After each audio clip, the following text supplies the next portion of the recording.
Welcome back to Dominant Mets Nation. After the Mets just lose once again to the Atlanta Braves 7-0, and it can't get worse than it did tonight. It cannot get much worse than this. The Mets played completely lifeless once again, and that is nothing out of the ordinary, but tonight's game was unacceptable. Unacceptable. I mean, we had Francisco Lindor already. We started off horrible. He wasn't in the game, and this was the first game Francisco Lindor has missed in such a long time. So he has ruined a streak in his mind that he wanted to play 162 games this year. Unfortunately, that is not going to happen.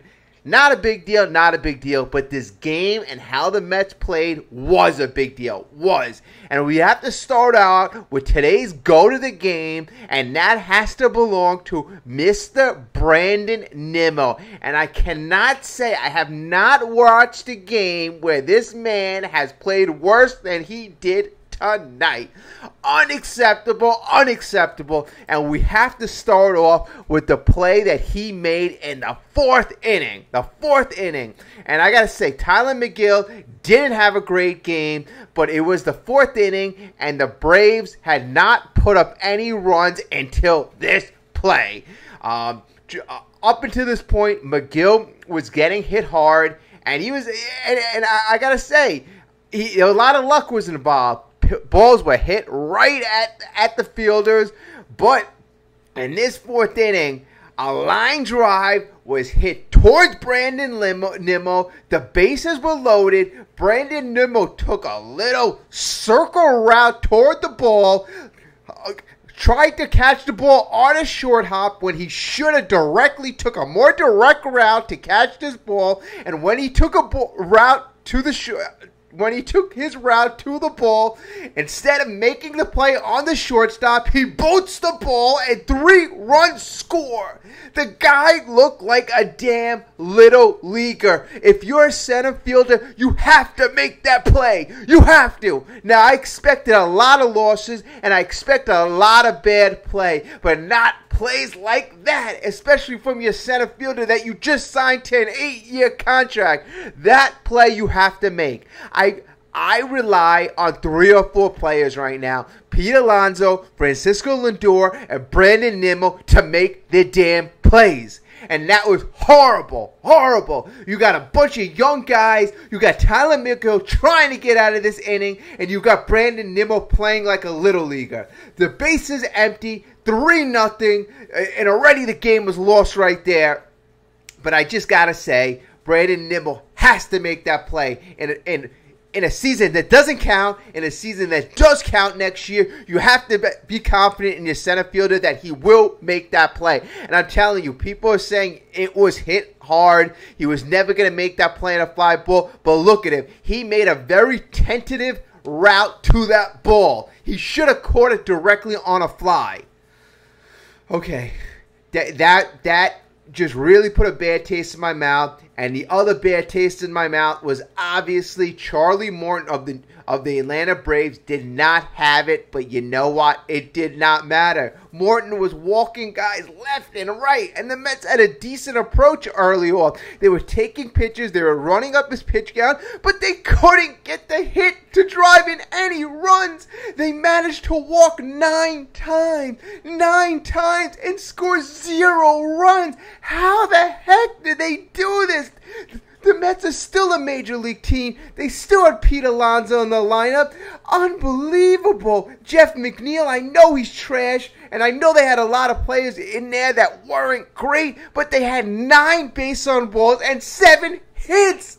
16 times they got a base, and they managed to score 0 runs. 0 runs.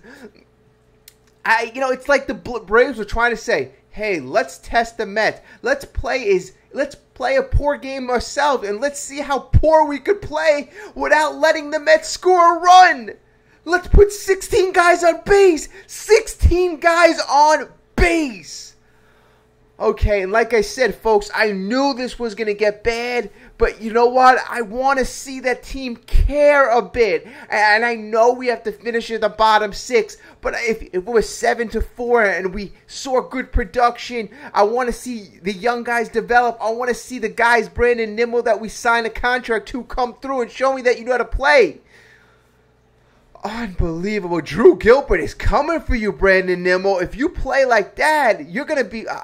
I guess he's satisfied with moving to left field ASAP.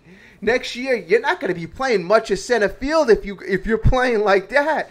Jeff McNeil's job, they're coming for Jeff McNeil's job. Obviously, Jeff McNeil has played horrible this entire year. And you know what?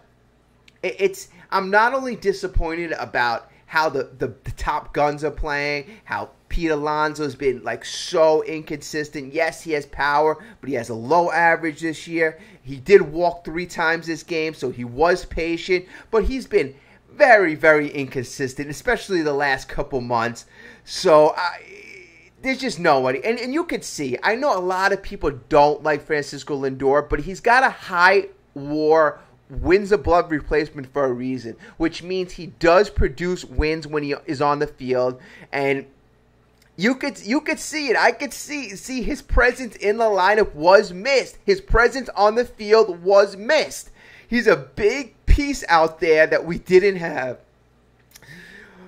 And this is what I'm really disappointed. I don't know if anybody saw this, and this is actually what really upset me today. And I wanted to do a video on this earlier. I just didn't get a chance. Unfortunately, work went overtime. And it was about, I turned on the fan, and Sal Licata was on the fan. Now, Sal Licata is a very reactionary guy. Sometimes he'll scream. Sometimes he'll be really upset. But what kind of really got me is Sal Licata was very calm about this one topic, and it was about the toxicity in the Mets clubhouse. And he was saying, based on his sources, he has confirmed that there are players fighting within our clubhouse, and that is what has led to this horrible, horrible season. And I was irate when I was hearing that. I couldn't believe it. I was listening. I was driving to work, and I'm listening to this. I'm like, are you kidding me? We got guys, millionaires, fighting because of their egos. And they have rifts between each other, and they can't get over this. They cannot get over this. And that was causing a huge divide in the clubhouse. And that is what caused to ruin our season. Look at this. We had such good players. You have Verlander, Scherzer, 2 Hall of Famers. They're going to be fine with other teams. You had those 2 guys at the head of the rotation. You had obviously Pete Alonso, Francisco Lindor. You had a decent bullpen at the time, Robertson. I mean, we shouldn't have got that bad. It shouldn't have got that bad. And it just gets me so mad that a couple of guys couldn't get over their own ego and ruined it. They didn't care about you or me or all the fans taking all the money out of their pocket and putting it in Citi Field. Everybody taking all the hard-earned time, just putting it into our team. They did not care. All they cared about was their damn egos. That's all they cared about. They weren't professional, and that is what worries me. And no wonder why. And Sal Licata's like, you know what? A couple of days ago, when I heard about the Pete Alonso trade, Sal was saying that he was like, no, there's no way you could trade Pete Alonso. He is your cornerstone player. But after hearing what he heard about, and he was saying that they are reliable sources that he was hearing it from, that now he knows why Pete Alonso was put on the trading block. There's stuff going on. And he was mentioning specifically between Lindor, McNeil, and Pete Alonso. McNeil shouldn't even be in that. He's playing so bad on the field. You just shut your mouth and do whatever it takes to be a productive player. And those 2 guys would be the second. Right now, they are the 2 highest paid players on the Mets. They can't fight. They got to be professional. And I don't know whose fault it is. I don't care whose fault it is. Put your egos aside and just say, guys, follow me. Be professional leaders. And that is it. I don't care whose fault it is. It is just unacceptable at this point in their careers. In 10 years, when these guys are approaching 40 years old and their career is over, they're going to wish they were more mature at the time. They're going to wish that they can get that 10 years back and say, oh my God, we had a golden opportunity in 2023, but we blew it. We blew it because of our egos. And I'm pretty sure it's inconsequential stuff, and I know probably where it started. It started a couple years ago when Lindor came into the clubhouse, and he got that mega contract, and everybody's looking at this guy making 10 years, $341 million, and at first he wasn't producing. He was having a tough time, and he was just getting paid so much more than everyone else, and everybody was jealous. You know, whether they had reason to be or not, they saw a guy making money and he wasn't being productive, and jealousy was a natural reaction, and that seems to have cultivated throughout the years and gotten worse and worse and worse. Now you bring Verlander in, who's making a lot of money. Then you bring Scherzer in, who's making a lot of money. And young Met players were like, Scherzer's pitching to an over 400 an hour. Verlander has been inconsistent at the beginning of the year. And you got all these guys just looking about money instead of saying, if I'm productive, I'll make money too. And the scorer was probably like, oh, I'm only making $12 million. Well, you shouldn't even be making $12 million. You should thank your lucky stars you're making $12 million. Because if you put in a season like this, you would barely be making like $2 or $3 million next year. Or being baseball. So I got to say, folks, I expected this to get bad. I expected us to lose a lot of games, but I also expected us to act like professionals. And anything less than that is unacceptable. And as Sal Licata said, if this is the case, and there is 100% a rift between our best players, Francisco Lindor and Pete Alonso, his thing was, you got to get rid of Pete because Francisco Lindor is an all-around player. He could play offense. He could play defense. He's supposedly better in the clubhouse. Everything, it seemed like it would center around Pete. You know, and you know, I know Pete has been here. I know it's been his team. This is his homegrown organization, and I love Pete too myself. But if he's putting himself above the other 25 guys in the locker room, that's a huge problem. That's a huge problem. You don't have that situation on the Braves. You don't have Ronald Acuna having his ego in front of everybody else. You don't have those guys saying it's me before you.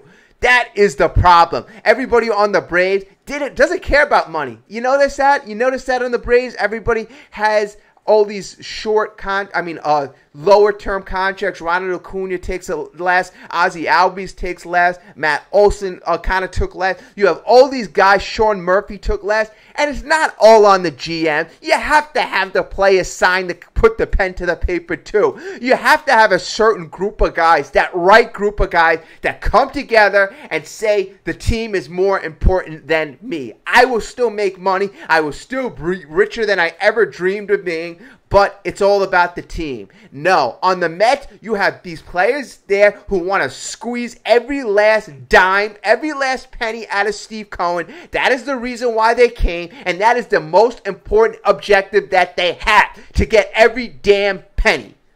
So we have to reshape this team. And now I know why the Mets went after the certain players they did on the trade. Why they went after Drew Gilbert, who will run headfirst into a wall to make the play. Or why they went after the other guys that they did. An Acuna, who has his brother and comes from that type of pedigree. A Ryan Clifford, who was drafted in the 11th round, who came into the Major League Baseball and wasn't like a number 1 or number 2 draft pick. You got guys who care and love the game and put the game over themselves. So, like I said, folks, and I'm going to keep repeating this, I expected it to be bad, but I expected players to be professional, and that is not what we are seeing. And don't get fooled. Even though these games don't count for 2023 and they do count for us getting that draft pick, again, we have to finish in the bottom 6 or else we move 10 slots back.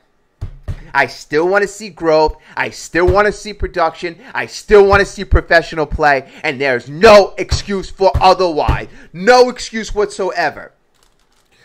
Okay, so please, if you could drop a comment, tell me what you think. Tell me about what you think about how the Mets are currently playing and what you feel about this, because I feel it is completely unacceptable. unacceptable. Unacceptable. And it is not to be tolerated. And the Mets players are calling for Citi Field to be a ghost town if this keeps up. All right, well, thank you so much for tuning in. Please like, please subscribe. Let's go Mets. It can't get any worse, but it most definitely will.